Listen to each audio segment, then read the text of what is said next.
ગુજરાત અને સમગ્ર દેશની અંદર સૌથી મોંઘી સરકાર મોદી સરકારના પાપે સતત કોમર્શિયલ ગેસની અંદર વધારો ચીકવામાં આવ્યો છે।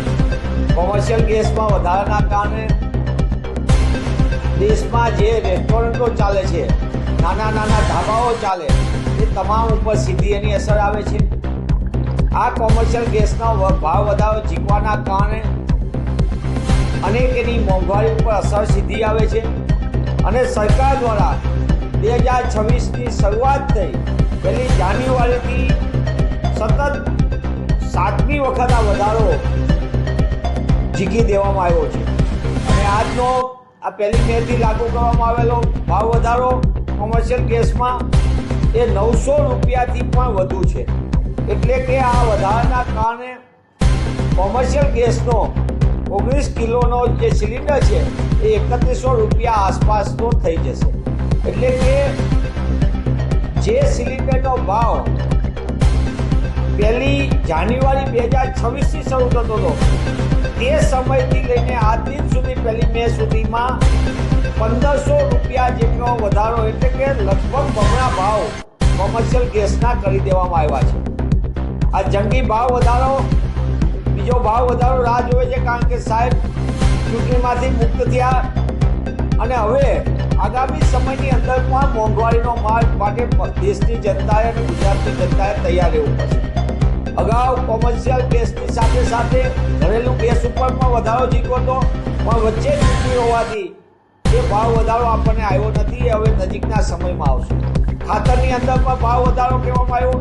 આંતરરાષ્ટ્રીય બજાર અને યુદ્ધના ઓછાયા વચ્ચે આ ભાવ વધારો એવું નાટક કરનાર કેન્દ્રની મોદી સરકારે પોતાની એનર્જી મેનેજમેન્ટ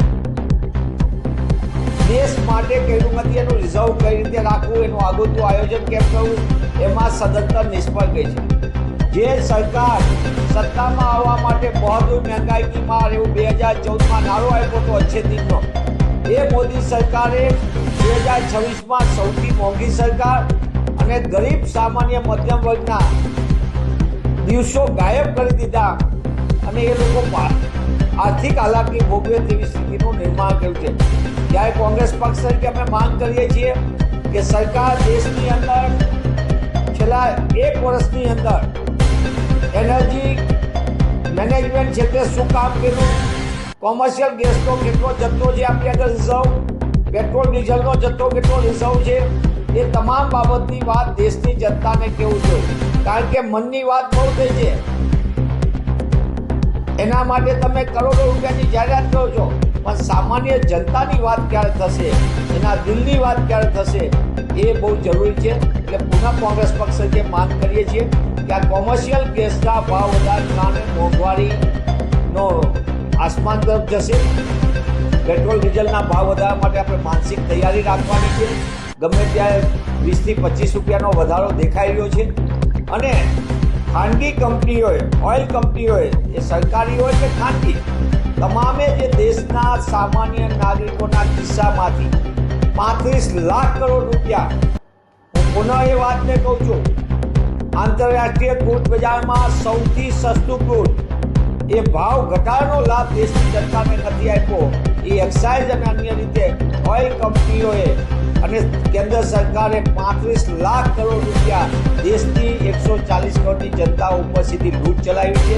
એનો પણ એમને હિસાબ આપવો જોઈએ, તો દેશ જાણી શકે કે આ મોદી સરકાર કેટલી મોંઘી સરકાર છે।